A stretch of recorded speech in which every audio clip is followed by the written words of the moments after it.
The flames engulfed the small wooden church with alarming speed, turning the peaceful Sunday service into a scene of chaos and terror. Zara Grayson had come to Gila City, Arizona Territory, seeking a quiet life after years of turmoil. But as she watched the outlaws circle the burning building on horseback, whooping and firing their pistols into the air, she knew peace had once again slipped through her fingers. It was 1878, and the Arizona Territory was still a lawless frontier where men settled their differences with bullets rather than words. Zara had been inside the church when the attack began, praying alongside other townsfolk when the glass windows shattered and flaming torches sailed through. In seconds, the dry wooden pews caught fire and thick smoke filled the sanctuary. While others scrambled toward the back entrance, Zara found herself trapped when a burning beam crashed down, blocking her path. Coughing and struggling for breath, she stumbled toward the front of the church, her vision blurring as the smoke grew thicker. Outside, Vaughn Forrester watched the scene unfold with mounting horror. He had arrived in Gila City just yesterday, hoping to leave behind his troubled past in Texas.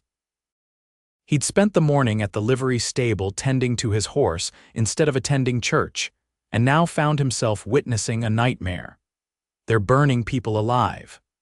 Someone shouted near him as the outlaws, 5 of them, faces masked with bandanas, continued to circle the church like vultures. Vaughn didn't hesitate. He sprinted toward the burning building, ignoring the shouts behind him warning of danger.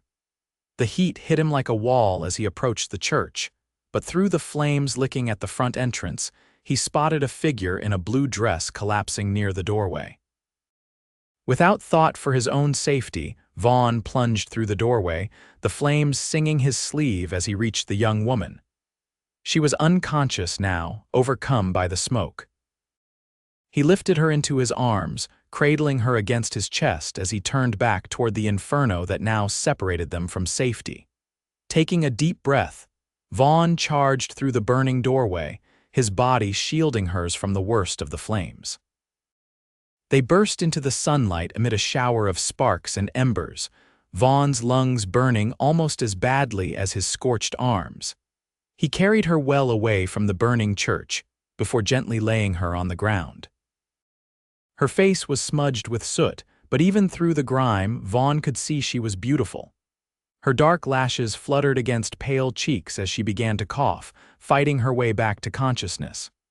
"You're safe now, miss," Vaughn said softly, supporting her head as she struggled to sit up. Zara's eyes flew open, revealing irises the color of a summer storm. For a moment, she simply stared at the stranger who had saved her life, his face silhouetted against the bright Arizona sky. "The others," she managed to rasp out.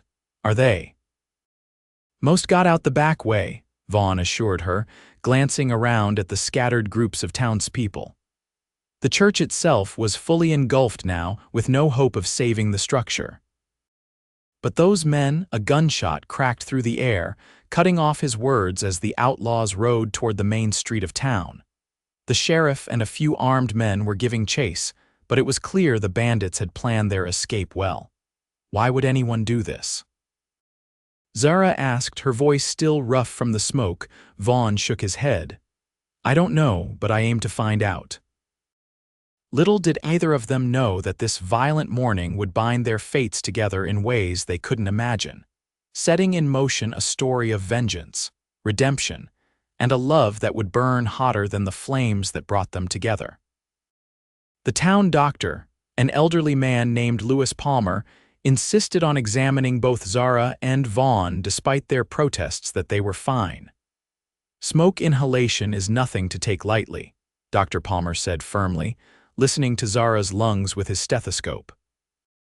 "And those burns on your arm need tending," he added to Vaughn, who was trying not to wince as the doctor's wife applied a salve to his reddened skin. They sat side by side in the doctor's small office, which had quickly become crowded with others seeking treatment for minor injuries. Through the window, they could see the smoldering remains of the church, with townspeople forming a bucket brigade to ensure the fire didn't spread to nearby buildings. "I never properly thanked you," Zara said quietly to Vaughn. "You risked your life for a stranger." Vaughn looked down, suddenly uncomfortable with her gratitude. Anyone would have done the same, but they didn't. You did. She studied him closely for the first time. He was tall and broad-shouldered, with tanned skin that spoke of long days in the sun.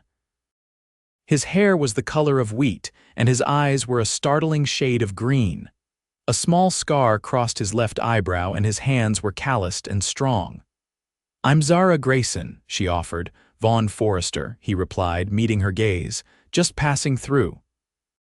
Something flickered in Zara's expression. "Well, Mr. Forrester, it seems Gila City owes you a debt." Before Vaughn could respond, the sheriff burst into the doctor's office, his face grim. "Anyone here recognize those bandits?" Sheriff Monroe asked, his weathered face tight with anger. "We lost their trail about 3 miles out of town." Murmurs rippled through the room, but no one offered any useful information. Zara noticed that Vaughn had gone very still beside her, his eyes narrowed. "I might have seen one of them before," he said slowly. "The one with the silver conchos on his bandana, something about the way he sat his horse." Sheriff Monroe turned his full attention to Vaughn. "You're new in town. Where you from, son?" "Texas, near El Paso," Vaughn answered, and Zara didn't miss the slight hesitation before he spoke. "And what brings you to Gila City?" the sheriff pressed. "Looking for work. I'm good with horses." The sheriff studied him for a moment longer, then nodded. "Well, if you remember anything else about that rider, you come tell me. We lost Preacher Collins in that fire. He was trying to get Mrs. Wilson out." The sheriff's voice thickened. "Good man, the preacher." A heavy silence fell over the room. Zara closed her eyes briefly, saying a silent prayer for the preacher who had welcomed her so warmly when she'd first arrived in town 3 months ago. "Where are you staying, Miss Grayson?" Dr. Palmer asked, breaking the solemn moment. "You shouldn't be alone tonight, not after what you've been through." Zara hesitated. She had been renting a small room above the dressmaker's shop, but the thought of being alone with her thoughts after the day's events was unsettling. "She can stay with us," offered Mrs. Palmer kindly. "We have the spare room." "That's very generous," Zara began, but was interrupted when the door flew open again and a woman in her 40s rushed in, her face pale with worry. "Zara, thank the Lord you're alive." The woman hurried over, clasping Zara's hands in hers. "When I heard the church was burning, I feared the worst." "I'm fine, Mrs. Hayes," Zara assured her employer. Martha Hayes owned the dressmaker's shop where Zara worked, sewing fine clothes for the wealthier ladies of Gila City and the surrounding ranches. "You'll come stay at our house," Mrs. Hayes insisted. "Daniel's already preparing the guest room." As arrangements were being made, Vaughn slipped out of the doctor's office unnoticed. By the time Zara looked for him to say goodbye, he was already gone. That evening, after a quiet dinner with the Hayes family, Zara sat on the edge of the guest bed, brushing out her long dark hair. The events of the day kept replaying in her mind the terror of being trapped, the sensation of strong arms lifting her, and the mysterious green eyes of her rescuer. Vaughn Forrester was hiding something. She was certain of it. The way he'd tensed at the sheriff's questions, the careful vagueness about his past. Zara recognized the signs because she carried her own secrets. She'd come to Gila City to escape the scandal that had followed her father's financial ruin and subsequent suicide back in San Francisco. The daughter of a disgraced banker had few options in a society that thrived on gossip, so she'd fled west, determined to build a new life where no one knew her name or her shame. Setting down her brush, Zara moved to the window and gazed out at the quiet street. Somewhere in this small frontier town was the man who had saved her life, and tomorrow she would find him, properly thank him, and perhaps discover what shadows lurked behind those green eyes. Vaughn couldn't sleep. He sat on the edge of his bed in the modest room he'd rented at the Gila City Hotel, cleaning his Colt revolver by lamplight. The weapon had been his father's, one of the few possessions he'd kept after leaving Texas. The church burning troubled him deeply, and not just because of the tragic loss of life. The outlaw with the silver conchos was familiar in a way that sent ice through Vaughn's veins. If he was right about the man's identity, then the attack wasn't random at all. It was a message meant for him. 3 years ago, Vaughn had been a deputy marshal in El Paso when he helped bring down the notorious Blackburn gang. Most of the gang had been killed in the shootout or hanged afterward, but 2 brothers Cole and Emmett Blackburn had escaped. They'd sworn vengeance on everyone involved in their downfall, and they'd already made good on that threat by killing Vaughn's mentor, Marshal Daniel Harper. Vaughn had been tracking them ever since, following a trail of burned buildings and murdered lawmen across Texas and into the Arizona territory. He'd thought he was closing in on them, but now it seemed they had turned the tables and found him first. But why target a church in a small town like Gila City? It didn't fit their usual pattern. Unless they knew he was here and wanted to draw him out, the thought chilled him. If innocent people were dying because of his pursuit, could he justify continuing? But if he stopped, how many more would die at the Blackburn's hands? Vaughn reassembled his revolver with practiced movements, his mind drifting to the woman he'd pulled from the flames. Zara Grayson. There was something about her, a quiet strength behind those storm cloud eyes. She didn't seem like someone who had spent her whole life in a frontier town. He should leave Gila City at first light, draw the danger away from the townspeople. Away from her. But something told him the Blackburn brothers wouldn't be so easily diverted now that they'd found him. And he couldn't shake the feeling that there was more to the church burning than simple revenge.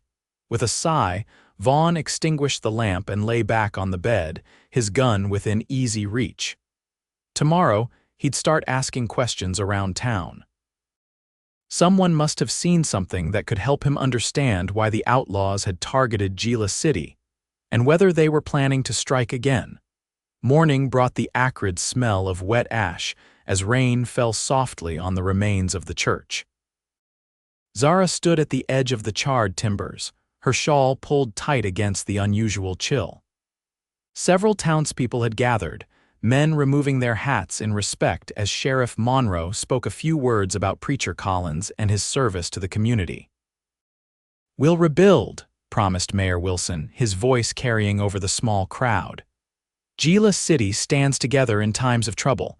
There were murmurs of agreement, but Zara noted the undercurrent of fear. Until the outlaws were caught, no one would feel truly safe. As the impromptu memorial dispersed, Zara spotted a familiar figure standing slightly apart from the others. Vaughn Forrester was studying the burned church with an intensity that suggested he was looking for something specific. She made her way over to him, careful of the muddy ground. "Mr. Forrester," he turned, surprise briefly crossing his features before he composed himself.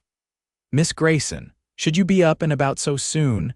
"I'm stronger than I look," she replied with a small smile. "And I wanted to properly thank you for saving my life." Vaughn shifted uncomfortably. "No thanks needed. Nevertheless, you have my gratitude." She paused, following his gaze back to the ruins. "You seem very interested in what's left of the church." For a moment, she thought he wouldn't answer, then he sighed. "I'm trying to understand why they did it." Outlaws usually hit banks or stage coaches, places with money or valuables. A church makes no sense unless it wasn't about theft at all, Zara finished for him. "But why would anyone want to burn a church in a town like Gila City?" Vaughn's jaw tightened. "That's what I aim to find out." Before Zara could question him further, Mrs. Hayes approached, her expression worried. "Zara, dear, we should head back. I don't want you catching a chill after yesterday's ordeal." "Of course," Zara agreed, though reluctantly. To Vaughn, she added, "If there's anything I can do to help." He shook his head. "Best if you stay clear of this business, Miss Grayson. Some stones are better left unturned, and some secrets fester in the dark," she countered softly, holding his gaze. "Good day, Mr. Forrester," as Zara walked away with Mrs. Hayes. She couldn't shake the feeling that Vaughn Forrester knew more about the church burning than he was letting on.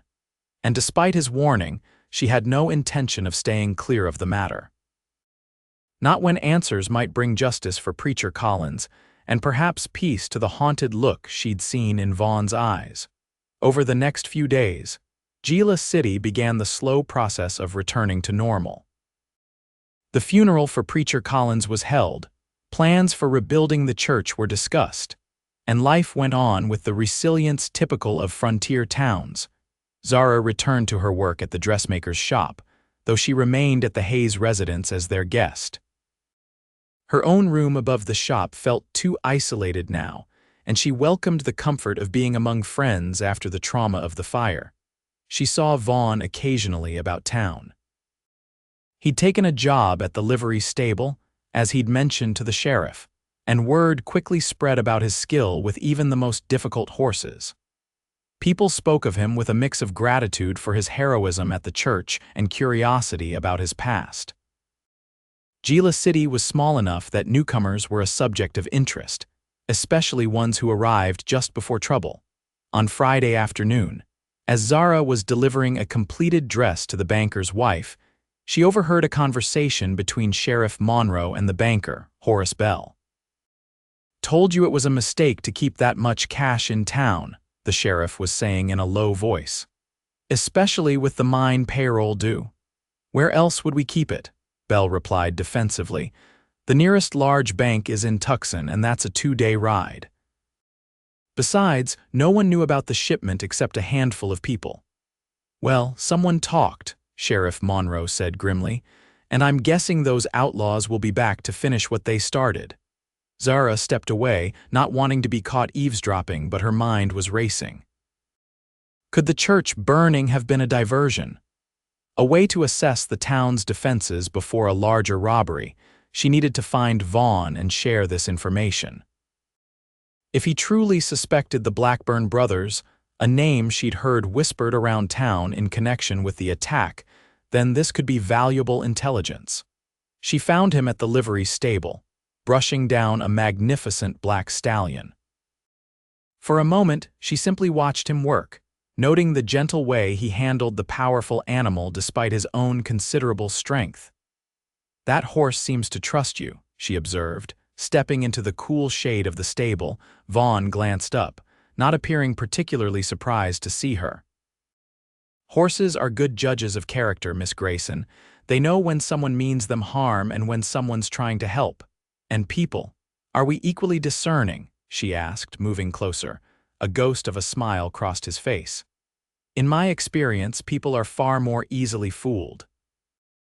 Especially when they want to believe something. Is that why you keep to yourself, Mr. Forrester, afraid someone might see past whatever story you're telling?" His hands stilled on the brush. "You're very direct for a lady, and you're very evasive for a man with nothing to hide." She held his gaze steadily. "I overheard something you might find interesting." Vaughn set down the brush and turned his full attention to her. "I'm listening." Zara relayed the conversation between the sheriff and the banker, watching Vaughn's expression darken as she spoke. "So the church was just the beginning," he muttered, more to himself than to her. "You know who they are, don't you?" Zara pressed. "The men who did this." Vaughn was silent for a long moment, clearly debating how much to reveal. Finally, he sighed. "I have my suspicions. But I need to be certain before I act." "Before you act, shouldn't that be the sheriff's job?" Sheriff Monroe is a good man, but he's not equipped to handle the likes of Cole and Emmett Blackburn. "And you are?" Zara challenged. Vaughn's eyes hardened. "Yes, Miss Grayson, I am. Because I've been hunting them for the better part of 3 years, ever since they murdered my mentor and 5 other lawmen." Zara felt her breath catch. "You're a lawman?" "I was a deputy U.S. Marshal out of El Paso." His voice was flat. "Now I'm just a man with a score to settle." The gravity of his words settled between them. Zara had suspected he was hiding something, but the intensity of his mission and the danger it presented was more than she'd anticipated. "Why come to Gila City?" she asked softly. "I followed their trail. They've been moving north, hitting small towns along the way. Always the same pattern: fires as a diversion, then robberies." He ran a hand through his hair in frustration. "But I must have gotten closer than I realized, because they've changed tactics. They're drawing me out. By putting innocent people in danger." Zara concluded, her stomach churning at the thought. Yes. The single word carried the weight of his guilt. Which is why I should leave, draw them away from here, but if they're planning to hit the bank. You can't leave all these people unprotected, Zara finished for him. So what will you do? Vaughn looked at her, really looked at her, as if seeing something new. Why do you care, Miss Grayson? Most people would be running in the opposite direction of trouble like this. Zara smiled faintly. Perhaps I'm not most people. No, he agreed quietly, you certainly are not. A comfortable silence fell between them, broken only by the soft nickering of the horses. In that moment, something shifted in their relationship, a mutual recognition of kindred spirits who understood what it meant to carry burdens alone. I should get back to the shop, Zara said finally. Mrs. Hayes will wonder where I've gone. Vaughn nodded. Thank you for the information, it helps. As she turned to leave, he called after her. Miss Grayson? She paused, looking back over her shoulder. Be careful. The Blackburn brothers don't leave witnesses. The warning sent a chill down her spine, but she lifted her chin defiantly. Neither do I, Mr. Forrester, neither do I. The implication of her words hung in the air as she left the stable, leaving Vaughn to wonder what secrets Zara Grayson carried of her own.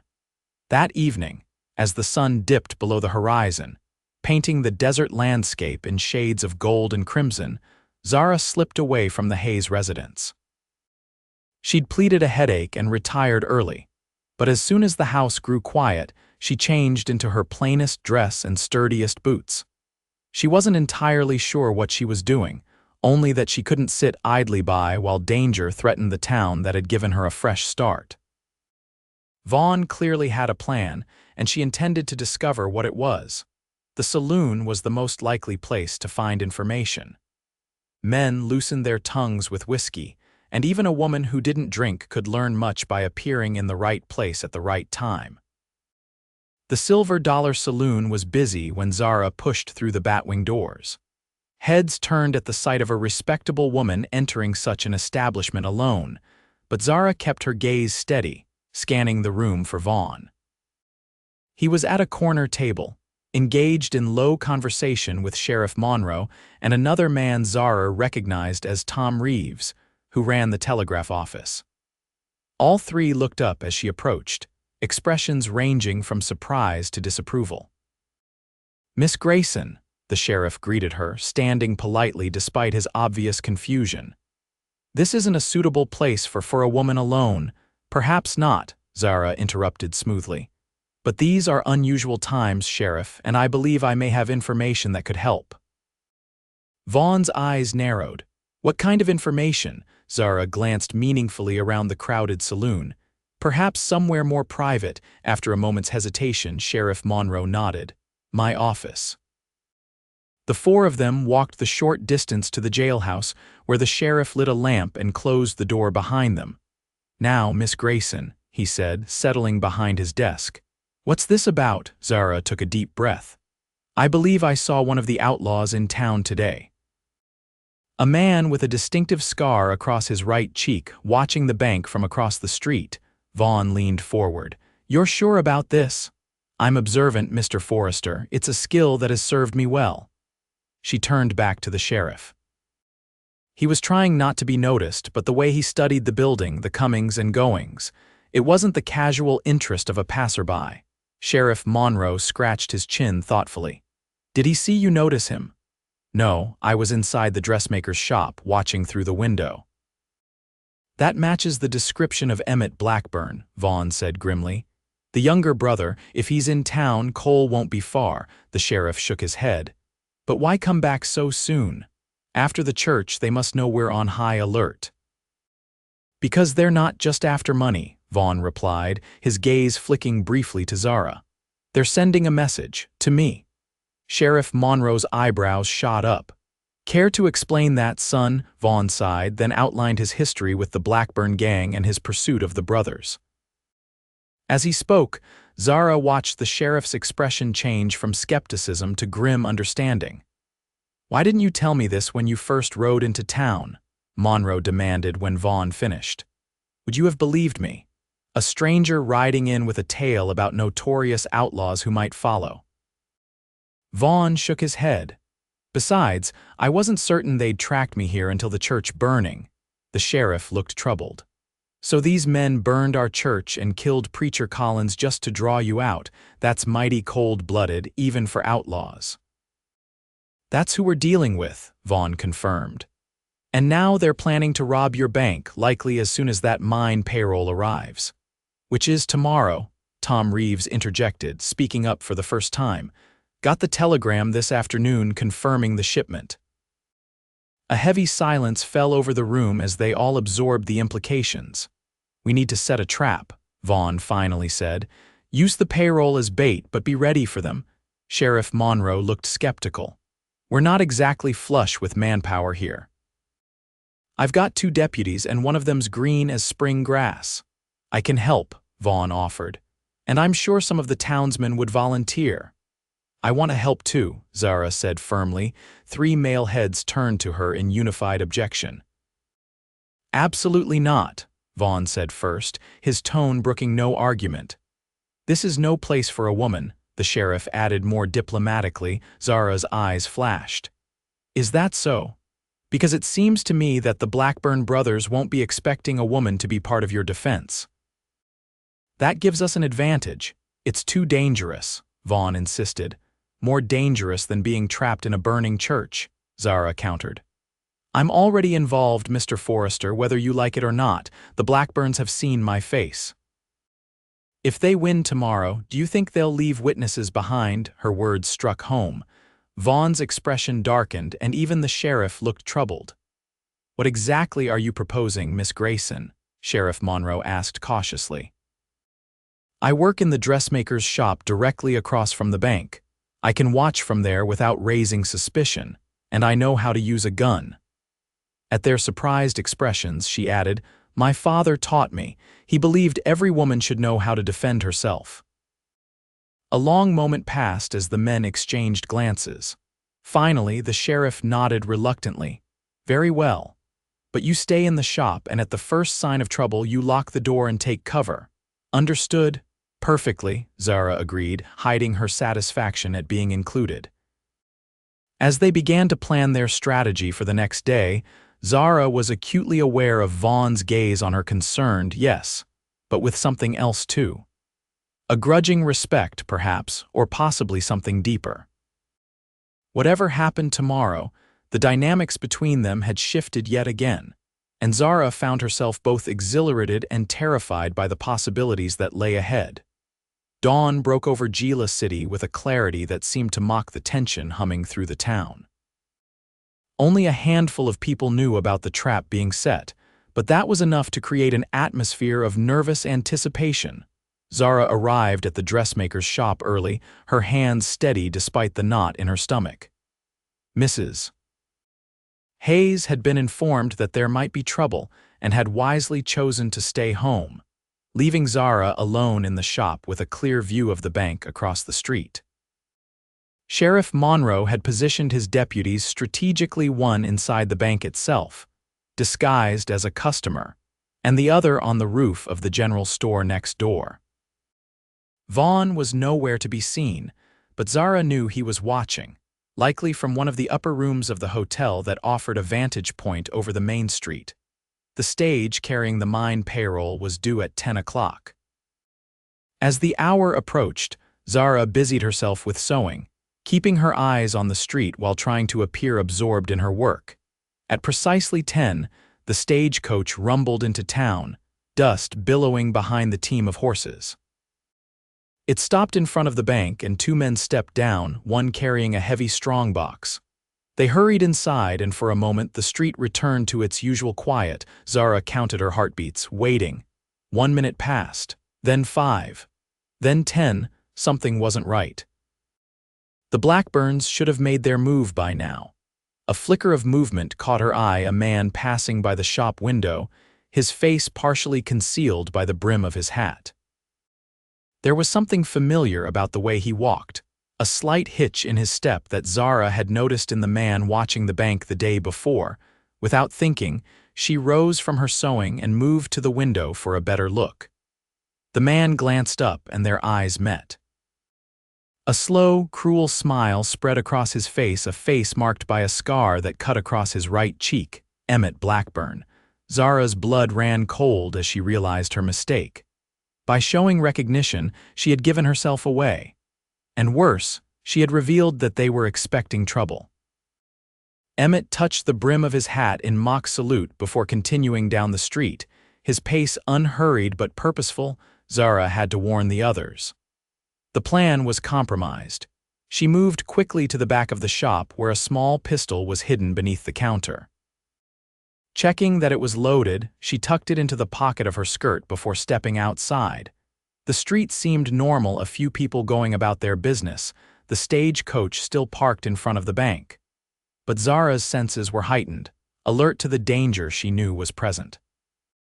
She crossed the street casually, heading toward the bank as if on an errand. She was halfway there when the first shot rang out, not from the street as expected, but from inside the bank itself. People screamed and scattered as more gunfire erupted. Zara froze momentarily, then ducked behind a water trough as bullets splintered the wood around her through the chaos. She spotted Vaughn running from the direction of the hotel, his gun drawn. Sheriff Monroe emerged from the alley beside the bank, firing at a figure retreating down the street. Emmett Blackburn. But where was the other brother? Zara's question was answered a moment later when the bank door burst open and a tall man backed out, using the bank teller as a shield. He had the same cold eyes as his brother, though his face was unmarked. Cole Blackburn. "Drop your weapons or this man dies," he shouted, pressing his pistol against the terrified teller's head. Sheriff Monroe hesitated, his gun still trained on Emmett, who had taken cover behind a wagon further down the street. "You're surrounded, Blackburn," Vaughn called out, his voice carrying clearly in the sudden silence. "There's no way out of town." Cole laughed, the sound chilling in its lack of humor.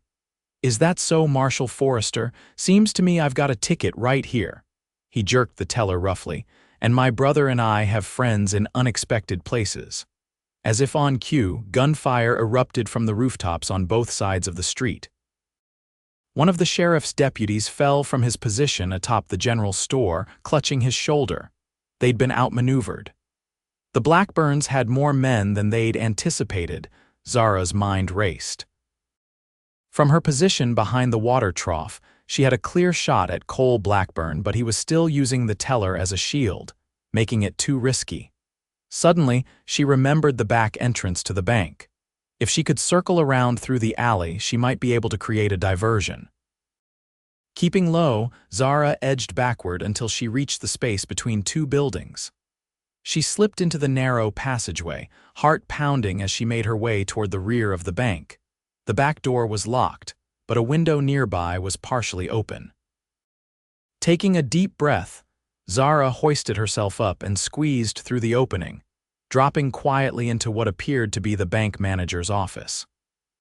Voices drifted from the main room of the bank, Cole Blackburn still shouting demands, someone crying, the muffled sounds of the standoff continuing outside. Zara crept to the office door and peered through the crack. Cole was just visible, standing near the front entrance with his hostage. Two more outlaws were gathering money from the safe, stuffing it into saddlebags. Zara needed to create a distraction, but not one that would endanger the hostage further. She glanced around the office, eyes landing on a heavy brass paperweight on the desk.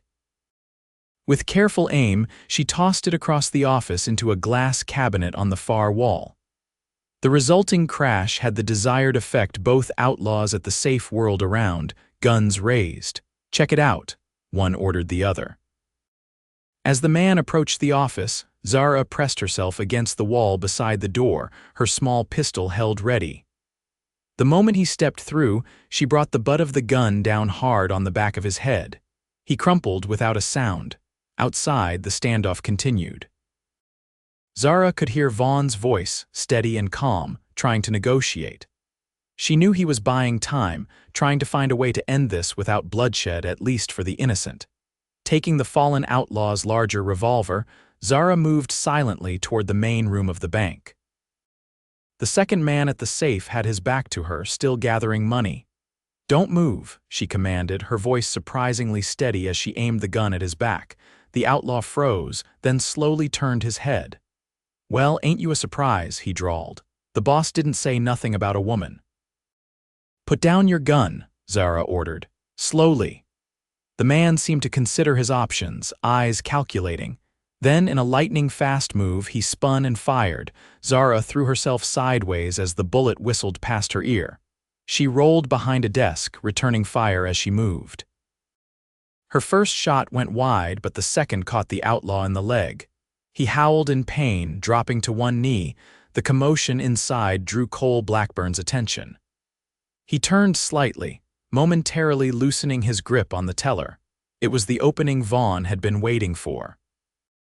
A single shot rang out, and Cole Blackburn staggered backward, clutching his shoulder. The teller broke free, diving for cover behind a counter. In the confusion, Zara emerged from her hiding place and leveled her gun at the wounded outlaw by the safe, who was still reaching for his dropped weapon. "I wouldn't," she warned. Outside, more gunfire erupted as Emmett Blackburn and his rooftop allies tried to come to Cole's aid. But without a hostage, the advantage had shifted. Cole, bleeding but still dangerous, lunged toward Zara, seeing her as the cause of his failed plan. She fired, but her shot went high as she stumbled backward. Before Cole could reach her, the bank door burst open, and Vaughn charged in. He tackled Cole to the ground, the two men grappling for control of their weapons. Zara recovered her balance and trained her gun on the struggle, but the men were moving too fast, too entangled for her to risk a shot. With a savage blow, Vaughn knocked Cole's gun away and delivered a punch that left the outlaw dazed. He quickly bound Cole's hands with his own belt, then looked up at Zara, his expression a mix of relief and admiration. "Are you hurt?" he asked urgently. Zara shook her head. "No, I'm fine." "But outside, the sheriff and his men have Emmett cornered," Vaughn assured her as he hauled Cole to his feet. "It's almost over." True to his word, by the time they emerged from the bank with their prisoners, the shooting had stopped. Emmett Blackburn was face down in the dirt, hands secured behind him, while the sheriff's men rounded up the remaining outlaws. The street was a mess of broken glass and splintered wood, but miraculously, no townspeople had been killed. The deputy who'd been shot was already being tended to by Dr. Palmer, his wound painful but not life-threatening. Sheriff Monroe approached them, his weathered face breaking into a relieved smile at the sight of Cole Blackburn in custody.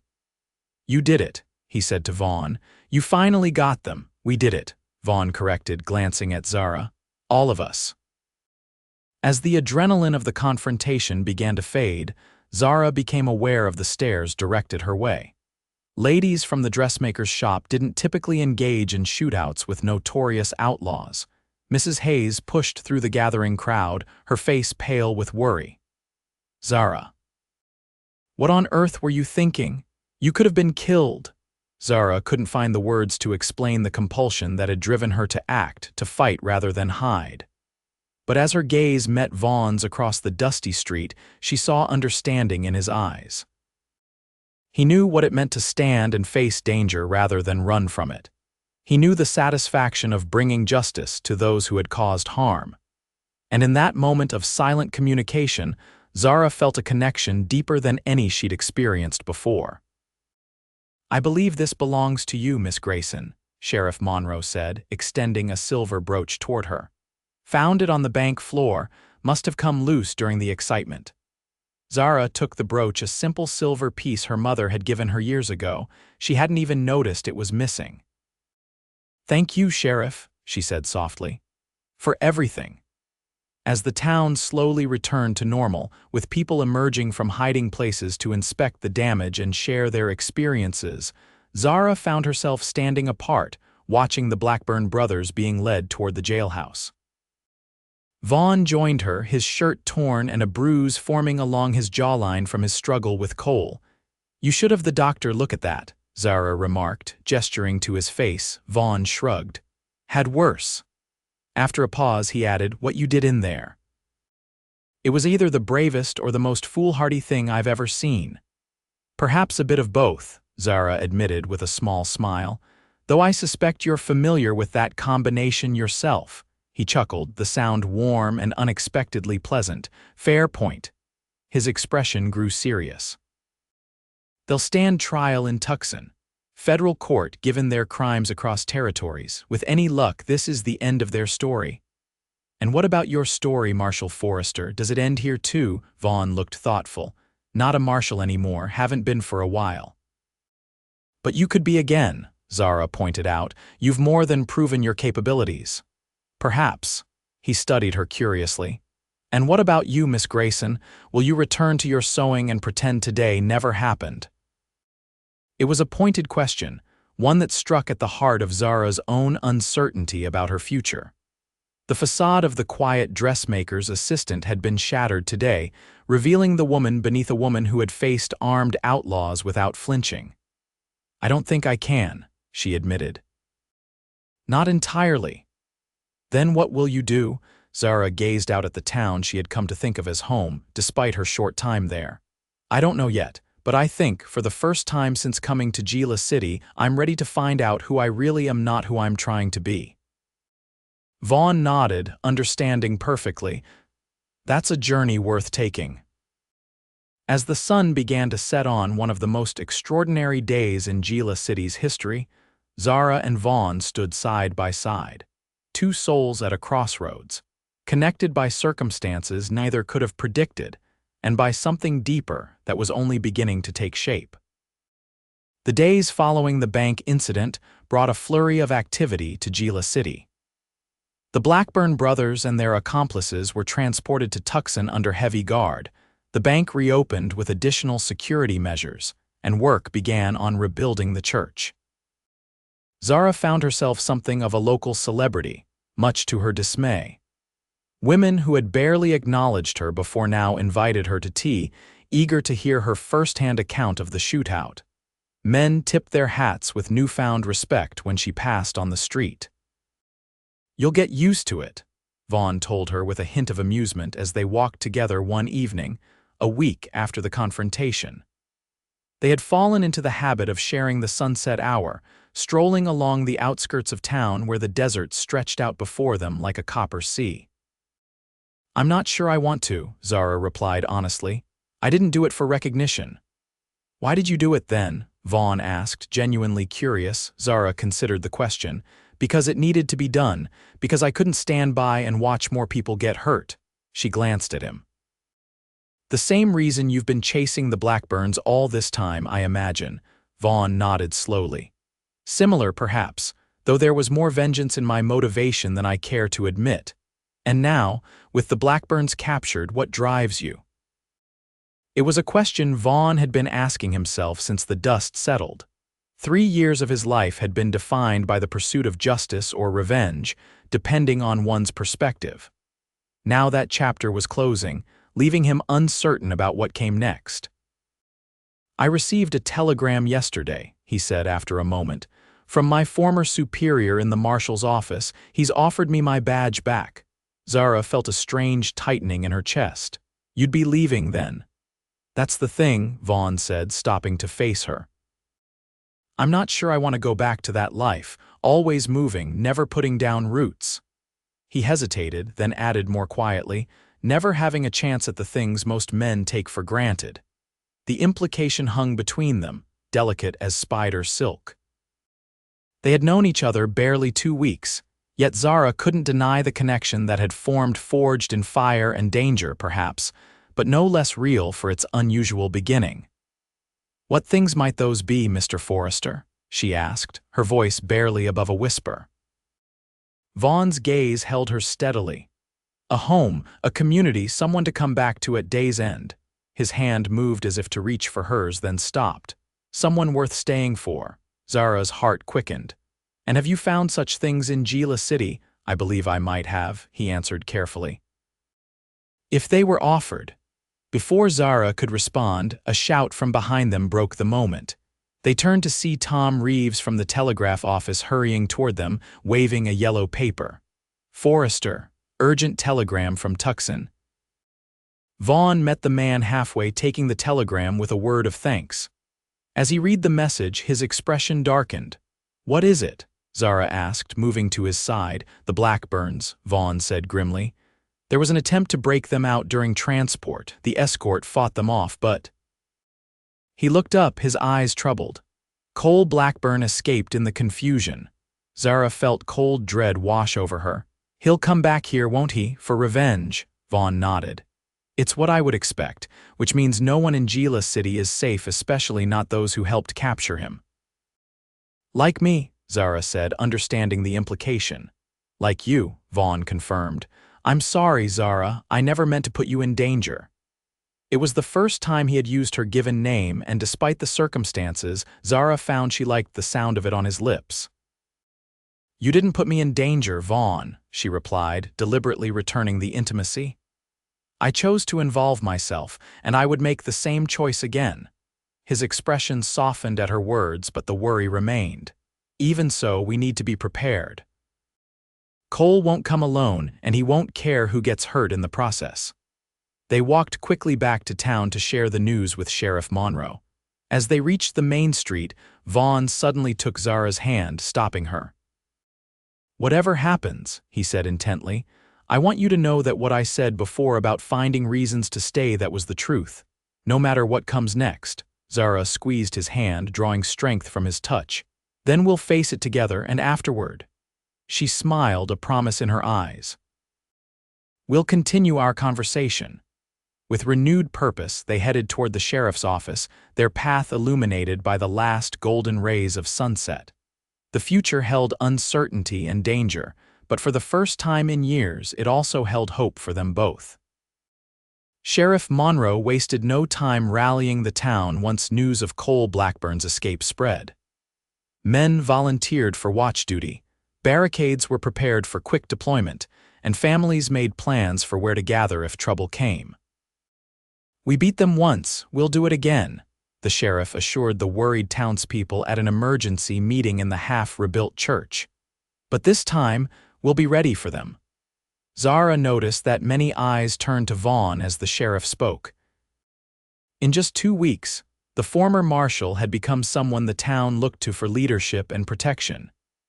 He stood at the back of the gathering, his posture alert but calm, offering reassurance by his very presence. 3 days passed with no sign of Cole Blackburn or his men. The constant vigilance began to wear on everyone, the tension of waiting almost worse than the danger itself. On the 4th night, as Zara prepared for bed in the Hayes residence, a soft tap came at her window. Startled, she approached cautiously, drawing back the curtain to find Vaughn balanced on the narrow ledge outside. She quickly opened the window. "What are you doing? You'll break your neck." "Had to see you," he said, slipping gracefully into the room, without raising questions. "Mrs. Hayes would certainly have questions about a man climbing through my window at this hour," Zara agreed, suddenly very aware of her nightgown and wrapper. She drew the latter more tightly around herself. "What's happened?" "One of our scouts spotted riders about 10 miles south of town," Vaughn explained in a low voice. 6 men moving fast. They'll be here by dawn." Zara's mouth went dry. "Cole?" "Almost certainly." Vaughn's expression was grim. "Sheriff's gathering men now quietly. We'll set up positions before first light." "What can I do to help?" Zara asked without hesitation. Vaughn's gaze softened. "I knew you'd say that." He reached out, gently tucking a strand of hair behind her ear. "That's why I came. I need you to help gather the women and children at the schoolhouse. It's the sturdiest building in town and the furthest from where we expect the fighting." Zara nodded, understanding the logic but feeling a twinge of disappointment at being relegated to a supporting role. Vaughn must have read her expression. "This isn't about doubting your courage, Zara. I need someone I trust completely to protect those who can't protect themselves. If Cole gets past us." The implication was clear. He was entrusting her with the town's most vulnerable residents, a responsibility as crucial as any on the front lines. "I understand," she said, her resolve strengthening. "I won't let you down. I know." His hand lingered at her cheek, warm and calloused. "There's something else I need to say in case don't," Zara interrupted, placing her fingers against his lips. "Don't speak as if you might not return. Say it afterward when this is over." Vaughn caught her hand, pressing a kiss to her palm that sent warmth spiraling through her. "As the lady wishes. But know that I ride into this fight with more to lose than I've ever had before and more to come back to." With those words, he slipped back through the window and disappeared into the night, leaving Zara to press her hand to her heart, holding the memory of his touch like a talisman against the coming storm. Dawn broke with an eerie stillness over Gila City.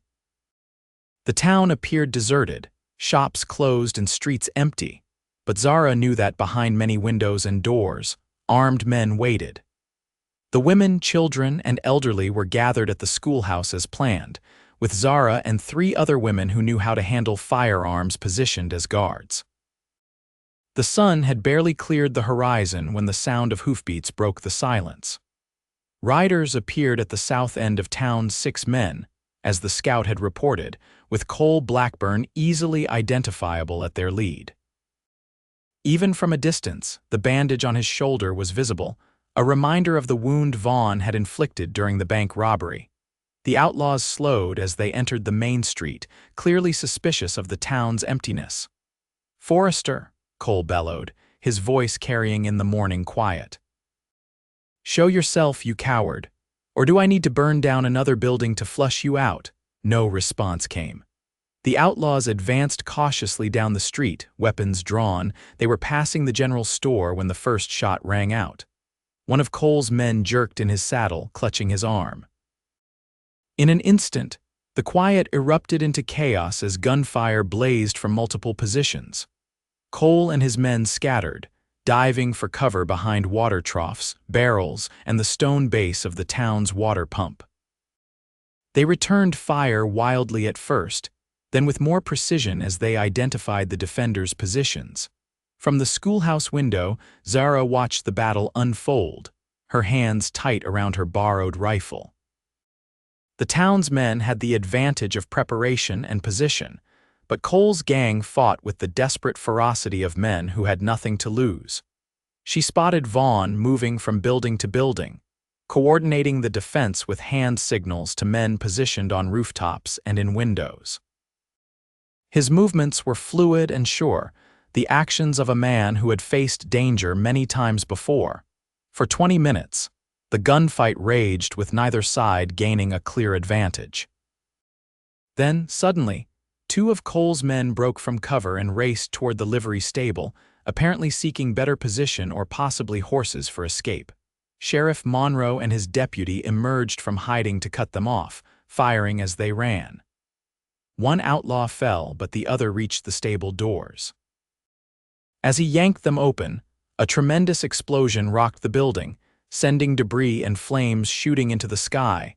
Zara gasped in horror. Someone had rigged the stable with explosives, a trap that had not been part of the town's defense plan. The blast created momentary confusion on both sides. Through the smoke and dust, Zara saw Cole Blackburn seize the opportunity to sprint toward the hotel, firing as he went. 2 townsmen who tried to stop him fell wounded. Vaughn gave chase, disappearing into the hotel after Cole. Seconds later, gunfire erupted from inside the building.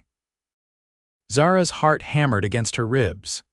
The schoolhouse was far enough from the main street to be relatively safe, but the knowledge that Vaughn was now facing Cole alone was unbearable. "Mrs. Hayes," she called to the older woman. "I need to go." Mrs. Hayes looked alarmed. "But you can't leave us. The other women are armed, and the fighting is moving away from here," Zara said quickly, already moving toward the door. "Sheriff Monroe needs to know about that explosion. It wasn't part of our plan." Before anyone could object further, Zara slipped out the back door of the schoolhouse. Instead of heading directly toward the gunfight, she circled behind buildings, making her way toward the sheriff's position near the bank. She found him crouched behind an overturned wagon, reloading his shotgun. His deputy lay nearby, being tended to by Dr. Palmer, who had insisted on remaining in town to help the wounded. "Sheriff," Zara called softly, joining them behind the wagon. The stable explosion was that you're doing, Monroe looked grim. No. And I'm guessing it wasn't Cole's plan either, given his man was caught in it. Then, her question was cut short by a volley of shots from the hotel, followed by the sound of breaking glass. Zara looked up to see two figures struggling in a second-floor window, Vaughn and Cole, locked in hand-to-hand combat. As she watched in horror, both men crashed through the window, falling onto the awning below and then tumbling to the street. They landed hard, separating on impact. Cole recovered first, staggering to his feet and reaching for his gun. But Vaughn, though dazed, was faster. He drew and fired in one smooth motion. Cole Blackburn stood frozen for a moment, a look of disbelief crossing his face as he stared down at the spreading red stain on his chest. Then he crumpled to his knees and fell forward into the dust. The remaining outlaws, seeing their leader fall, quickly surrendered. As the townspeople emerged from their hiding places, a figure darted from behind the livery stable, making a break for the edge of town. There. Zara shouted, pointing. Someone's running. Sheriff Monroe squinted in the direction she indicated. That's not one of Cole's men. Vaughn, who had risen shakily to his feet, followed their gaze. His eyes widened in recognition. That's Jasper Whitlock, works for the mining company. Understanding dawned on Monroe's face. The payroll. This was never about revenge, it was about the money all along. While Cole had created a distraction with his attack, someone else had attempted to steal the mine payroll from the bank's safe. The explosion at the stable had likely been meant to cover the thief's escape. Vaughn was already running after the fleeing figure, ignoring whatever injuries he had sustained in the fall. Sheriff Monroe followed, leaving his deputies to secure the surrendered outlaws. Zara hesitated only briefly before joining the pursuit. They chased Whitlock to the edge of town, where a horse waited. The man had almost reached it when Vaughn tackled him from behind, sending them both sprawling. Whitlock twisted free, drawing a hidden derringer from his boot. Before he could aim it, Zara fired her rifle, the bullet striking his hand. The small gun dropped to the ground as Whitlock howled in pain. Sheriff Monroe arrived seconds later, quickly securing the would-be thief with handcuffs. A saddlebag lying nearby contained the missing payroll money. "Seems we've been played for fools," Monroe said grimly. Cole wanted revenge, but Whitlock here saw an opportunity to use the situation for his own gain. "The mine owners trust him," Vaughn explained to Zara, breathing heavily from the exertion. "He knew about the payroll schedule, the bank's security, everything. And he knew Cole would come for you," Zara added, the pieces falling into place. "The perfect distraction." As they walked back toward town, Vaughn suddenly stumbled, his face paling. Zara caught his arm, steadying him. "You're hurt," she said, noticing the blood seeping through his shirt for the first time. "It's nothing," he insisted, but his grimace betrayed the lie. "Dr. Palmer needs to look at you," Zara said firmly, allowing no argument as she helped him back to town. The battle's aftermath was a mix of relief and sorrow. 3 townsmen had been killed, including one of Sheriff Monroe's deputies, and several others wounded. All of Cole's gang were either dead or captured, and the mysterious plot by Whitlock had been foiled before he could escape with the payroll. As the day wore on, the wounded were tended, the dead prepared for burial, and the damage to the town assessed. Through it all, Zara remained by Vaughn's side, even after Dr. Palmer had treated the gash in his side from a broken bottle during his struggle with Cole. "You should rest," she told him as evening approached, noting the lines of exhaustion on his face. "Later," he promised, surveying the town from the doctor's porch, "there's still work to be done." "The work will wait," Zara insisted. "You're no good to anyone if you collapse." Vaughn smiled faintly. "Is that concern I hear, Miss Grayson, merely practical observation, Mr. Forrester?" she replied primly, though her eyes betrayed her worry. He reached for her hand, his expression growing serious. "I believe we had a conversation to finish once this was over." Zara's heart quickened. "So we did." Before Vaughn could continue, Sheriff Monroe approached, looking weary but satisfied. "Telegram from Tucson," he announced. "Emmett Blackburn and the rest of the gang are securely imprisoned. They'll stand trial next month." He glanced between Zara and Vaughn, noting their linked hands with a knowing smile. "I also received word from the territorial marshal's office. They're mighty impressed with how we handled things here. Mentioned they might be looking for a new marshal for this district." Vaughn's eyebrows rose in surprise. "Is that so?" "Indeed. Someone who knows the territory, has experience with outlaws." Monroe's smile widened. "Someone who might want to settle in one place rather than riding the circuit." The implication was clear. It was an opportunity for Vaughn to resume his lawman's career while remaining in Gila City, a perfect compromise between his old life and new possibilities. "I'll give it some thought," Vaughn said carefully, his thumb tracing circles on Zara's hand. Monroe nodded, understanding passing between the men. "Take your time, town's not going anywhere." With a tip of his hat to Zara, he left them alone on the porch. Twilight was settling over Gila City, painting the desert in shades of purple and gold. The town was quieter now, the day's events giving way to an exhausted calm. "You should accept the position," Zara said softly. "It suits you." Vaughn studied her face in the fading light. "Would it suit us?" The question hung between them, weighted with meaning. Zara drew a deep breath, gathering her courage. "I think perhaps it might," she answered, "if that's what you want." "What I want," Vaughn said slowly, "is a life that means something, work that matters. And someone to share it with who understands both the man I've been and the man I'm trying to be." His free hand rose to cup her cheek. "I've known you such a short time, Zara, but I feel as though I've been waiting for you my whole life." Tears pricked at Zara's eyes.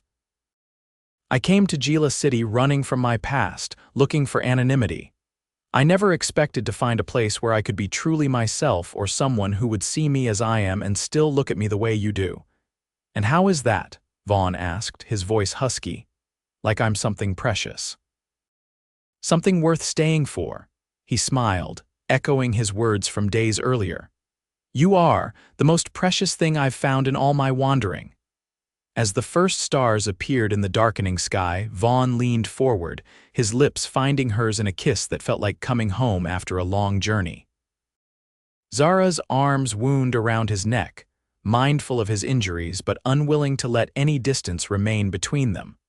When they finally parted, breathless and smiling, the future stretched before them, not without challenges, but filled with promise. The church would be rebuilt, the town would heal, and together they would create something neither had dared hope for.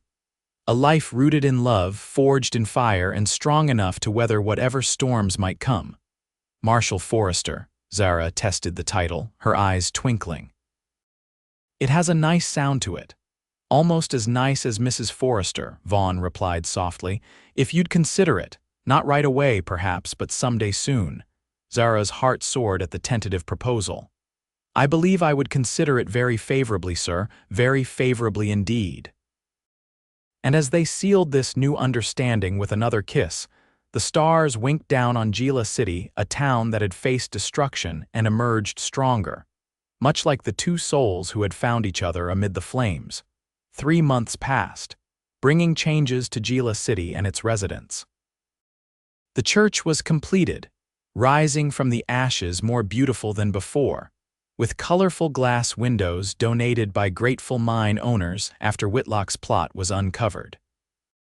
The town itself grew as news of the brave defense against Cole Blackburn's gang spread, attracting settlers who valued a community that stood together in times of trouble.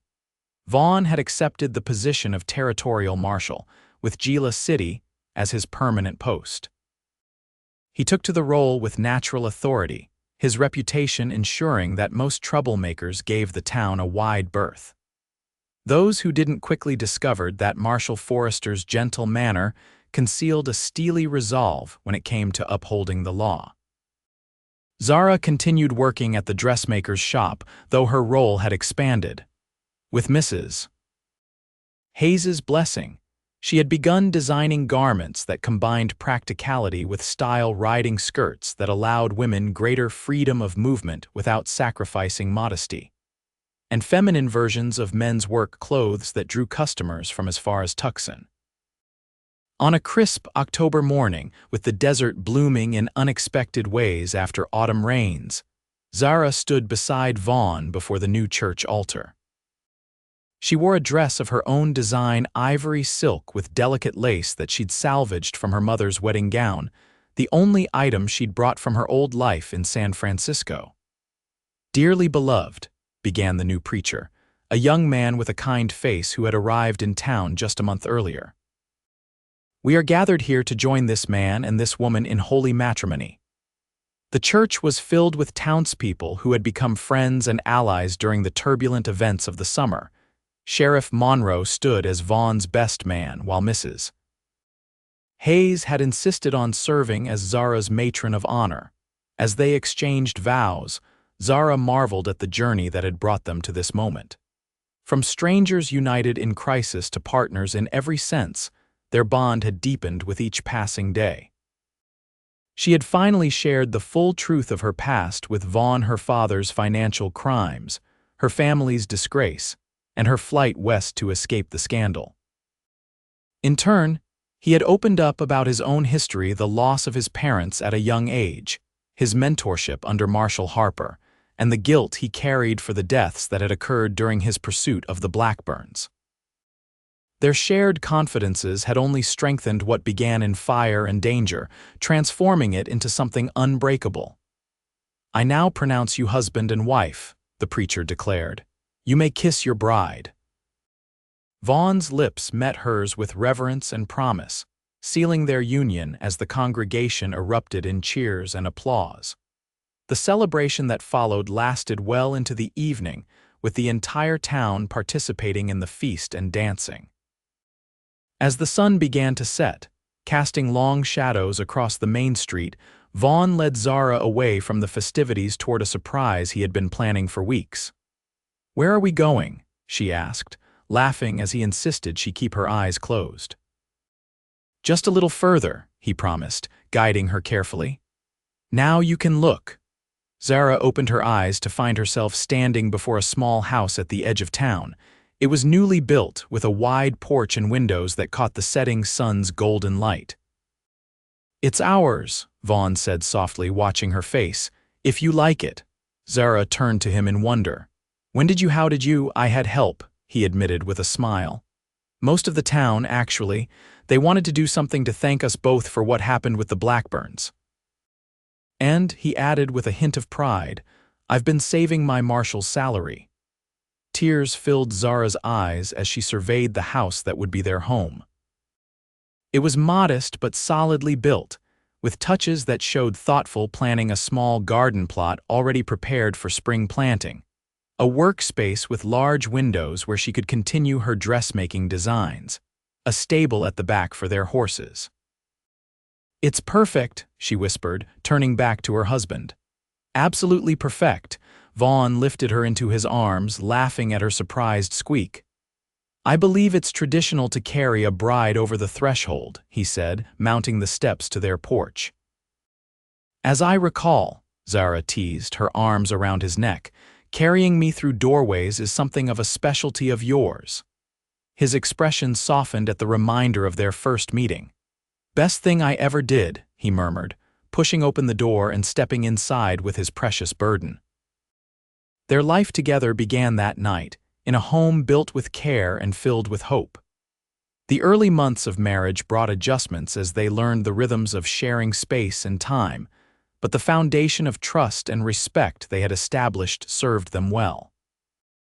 Vaughn's duties as Marshal occasionally took him away from town, but he always returned promptly, unwilling to be parted from Zara for long.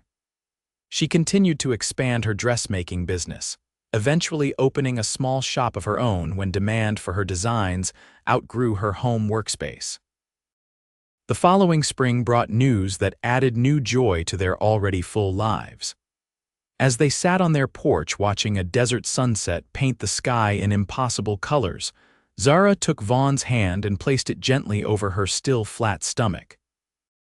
"We're going to have a baby," she said softly, watching his expression transform from confusion to wonder. "A baby," he repeated, awe in his voice. "When?" "Dr. Palmer says sometime in late November." Zara's eyes danced with happiness. "Just in time for Thanksgiving." Vaughn gathered her into his arms, his joy too great for words. They sat entwined as darkness fell, whispering dreams for their child's future, dreams of safety and opportunity that they themselves had struggled to find before finding each other. The months of waiting passed swiftly. Vaughn became increasingly protective, to Zara's mingled amusement and exasperation. Their home expanded with a nursery added to the back, painted a cheerful yellow since neither wanted to presume whether they would welcome a son or daughter. On a cold, clear November night, with stars scattered like diamonds across the desert sky, their firstborn entered the world a healthy boy with his father's green eyes and a shock of dark hair that promised to be as unruly as his mother's. "What shall we name him?" Zara asked, cradling the infant in her arms as Vaughn sat beside them on the bed, his expression one of pure adoration. "I thought perhaps Daniel," Vaughn suggested, honoring the mentor whose death had set him on the path that eventually led to Gila City and to Zara. "Daniel Hayes Forrester." "It's perfect," Zara agreed, tracing a gentle finger over their son's tiny features. "Welcome to the world, Daniel." Life settled into new patterns around the baby's needs, bringing exhaustion and joy in equal measure. Vaughn took to fatherhood with the same dedication he brought to all his responsibilities, often carrying Daniel around town in a sling as he made his rounds, proudly introducing his son to everyone they met. The years passed, marking their lives with milestones large and small. Daniel was joined by a sister, Catherine, 2 years later, and eventually by another brother, Samuel. The Forrester home expanded accordingly, always filled with laughter and occasional chaos. Gila City grew too, becoming a respectable town with a school, a proper courthouse, and even a small library that Zara helped establish. The days of outlaw raids seemed distant, though Vaughn's role as Marshal ensured that the peace was maintained.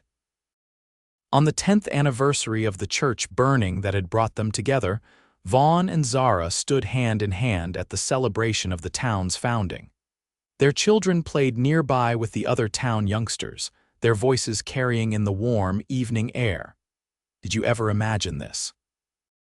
Vaughn asked quietly, gesturing to the thriving community around them.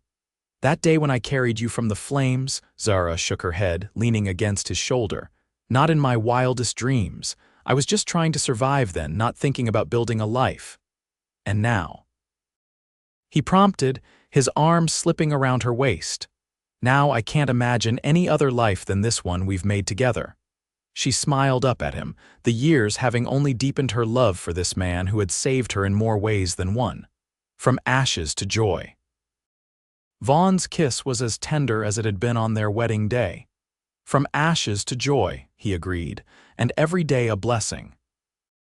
As they rejoined the celebration, surrounded by friends who had become family and a town that had become home, both recognized how far they had traveled from that day of fire and danger.